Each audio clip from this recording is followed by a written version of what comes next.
তো এই দুর্বল মানসিকতার বৃদ্ধ মানুষ, যার ভিতরে তারুণ্য নেই, যার ভিতরে চেতনা নেই, যার ভিতরে ঘিন নেই, যার ভিতরে উদ্দীপনা নেই, যার মধ্যে শত্রু দমনের মতো স্পৃহা নেই, যার মধ্যে বারুদ নেই, সে কিভাবে একটা রাষ্ট্রকে নিয়ন্ত্রণ করবে সন্ত্রাসের হাত থেকে?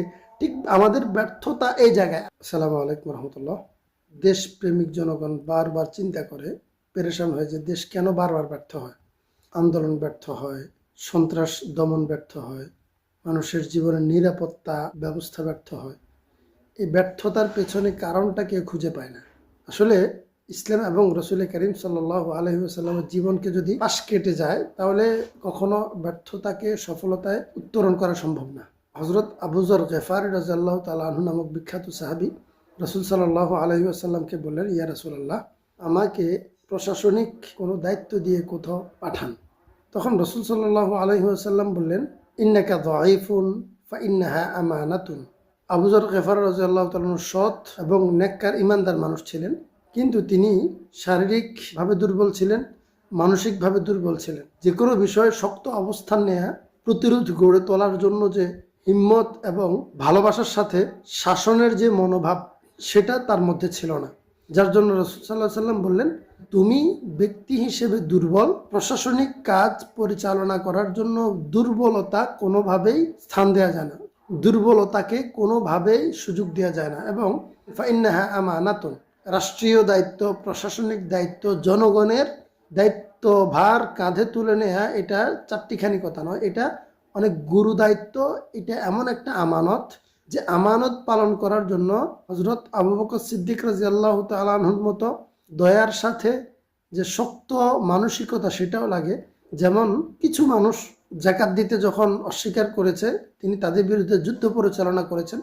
হযরত ওমর রাদিয়াল্লাহু তাআলা আনহু বললেন, বদরের যুদ্ধে বন্দী হওয়া সেই মানুষগুলোকে প্রত্যেকে নিজেদের আত্মীয়কে হত্যা করে প্রমাণ করবে তারা দেশপ্রেমিক। এবং এই যে মানসিকতা, দয়া, ফরেজগারি এবং কঠোর অবস্থানে যাওয়ার যে মানসিকতা, সেটা লাগে।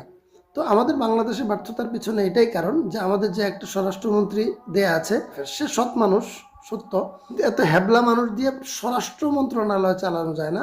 সন্ত্রাস দমন, একটা দেশের স্বরাষ্ট্র মন্ত্রণালয়, পুলিশ প্রশাসন পরিচালনা, স্বরাষ্ট্র মন্ত্রণালয় মানে বারুদের গোলা। যদি বারুদের গোলা হতে না পারে, যাদেরকে চালাবে তারা তো বারুদ চালায়, অস্ত্র চালায়।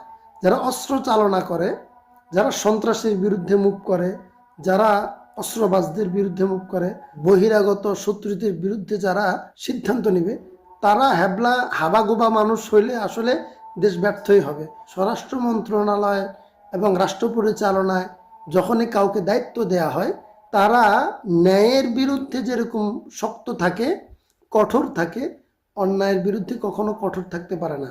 তাদের সেই মানসিকতাটাই নেই, তাদের সেই হিম্মত নেই, তাদের নার দুর্বল। তো এই দুর্বল মানসিকতার বৃদ্ধ মানুষ, যার ভিতরে তারুণ্য নেই, যার ভিতরে চেতনা নেই, যার ভিতরে ঘিন নেই, যার ভিতরে উদ্দীপনা নেই, যার মধ্যে শত্রু দমনের মতো স্পৃহা নেই, যার মধ্যে বারুদ নেই, সে কিভাবে একটা রাষ্ট্রকে নিয়ন্ত্রণ করবে সন্ত্রাসের হাত থেকে? ঠিক আমাদের ব্যর্থতা এই জায়গায়। এবং আরেকটা ব্যর্থতা হচ্ছে যে যারা আন্দোলন করে, যারা বিপ্লবী, তাদেরকে শুধুমাত্র জীবন দেওয়ার জন্য রাজপথে রেখে দেয়, রাষ্ট্রের অবকাঠামো তৈরি করার জন্য তাদেরকে কাছে রাখা হয় না, তাদেরকে কাজে লাগানো হয় না। এবং সন্ত্রাস দমন, অপরাধ দমনের জন্য তাদেরকে মূল্যায়ন করা হয় না। যারা চেয়ারে বসে তারাই সর্বে সর্বা হয়ে যায়। এই জন্য আমাদের ব্যর্থতার জায়গা এটা। যদি এটাই না হতো, দেখেন, ছোটোখাটো মানুষকে, নিরপরাধ মানুষকে অ্যারেস্ট করতে পুলিশের সময় লাগে না। আমাদের বাংলাদেশের প্রশাসন নিরপরাধ মানুষকে অ্যারেস্ট করতে সাক্ষী লাগে না, তাদেরকে ঘর থেকে তুলে আনতে কোনো সাক্ষী লাগে না। কিন্তু যারা মূল অপরাধী, তাদেরকে ধরতে, তাদেরকে অ্যারেস্ট করতে, তাদেরকে অপরাধী হিসেবে সাব্যস্ত করতে ওদের জীবন চলে যায়। এই জন্য আমাদের দেশে যদি প্রশাসন জনগণের বিরুদ্ধে, নিরপরাধের বিরুদ্ধে কঠোর না হয়ে অপরাধীদের বিরুদ্ধে কঠোর হতে পারে, তাহলে এই দেশটা সফল হবে। দেখেন, আমাদের হাদিকে গুলি করেছে, গুলি করার পর্যন্ত কোনো গোয়েন্দা তথ্য নেই, গুলি করার পরে তাকে ধরার জন্য কোনো তৎপরতা নেই। এখন পর্যন্ত যারা অপরাধী তাদেরকে দমন করার জন্য কোনো শক্ত অবস্থান নেই, কিন্তু তার পরিবারকে ধরে নিয়ে আসছে, যার মোটরসাইকেল তার ধরে নিয়ে আসছে, আর অপরাধীকে সেফ এক্সিট দিয়ে দিচ্ছে। এরপরে দেখেন 32 ভাঙ্গার ক্ষেত্রে পুলিশ প্রশাসন সেনাবাহিনী সর্বোচ্চ প্রোটেকশন দিচ্ছে, জনগণের মোকাবেলায় জনগণের বিরুদ্ধে অবস্থান নিচ্ছে।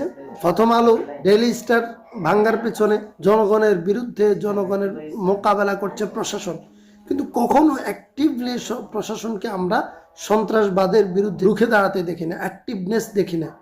এটাই হচ্ছে স্বরাষ্ট্র মন্ত্রণালয়ের ব্যর্থতা, স্বরাষ্ট্র মন্ত্রণালয়ের দুর্বলতা। স্বরাষ্ট্র মন্ত্রণালয়ে দিতে হবে হাদির মতো যারা বারুদ তাদেরকে, তাইলে দেশে সাধারণ জনগণ নিরাপদ থাকবে, সন্ত্রাসীরা আতঙ্কে থাকবে। বাংলাদেশে যখন ফখরুদ্দিন সরকার ছিল তত্ত্বাবধায়ক 2 বছর, এই 2 বছরে বাংলাদেশের জনগণ স্বস্তিতে ছিল এবং সারা দেশের সকল সন্ত্রাসবাদীরা আতঙ্কে ছিল, ঘুম হারাম ছিল। রাজনীতিক যারা সন্ত্রাসী ছিল তারাও আতঙ্কে ছিল, কিন্তু সাধারণ মানুষ, সাধারণ জনগণ খুব শান্তিতে ছিল। এখন আপনি গণতন্ত্র চাইবেন নাকি শান্তি চাইবেন? আপনি রাষ্ট্রের সিস্টেম চাইবেন নাকি নিরাপত্তা চাইবেন? সুতরাং এই জায়গাগুলো যদি আমরা প্রতিষ্ঠা করতে পারি তাহলে ইনশাআল্লাহ তাআলা দেশ এগিয়ে যাবে। হাদির জীবন, রক্তদান, হাজারো মানুষের চোখ হাত পঙ্গু হওয়া, জীবন দেয়া, এটা সার্থক হবে। না হয় যদি বারবার আমরা জীবন দিব আর অপদার্থগুলোকে আমরা চেয়ারে বসাবো, যারা চেতনা ধারণ করে না, বিপ্লব ধারণ করে না, যারা পরিবর্তন আকাঙ্ক্ষী নয়, যাদের ভিতরে বারুদ নেই, স্পিড নেই, তাদেরকে চেয়ারে বসালে দেশ আরও ব্যর্থতার দিকে চলে যাবে। নসরুল মিনাল্লাহ ওয়া ফাতহুন করিম ওয়া বাশশিরিল মুমিনিন। আসসালামু আলাইকুম ওয়া রাহমাতুল্লাহ।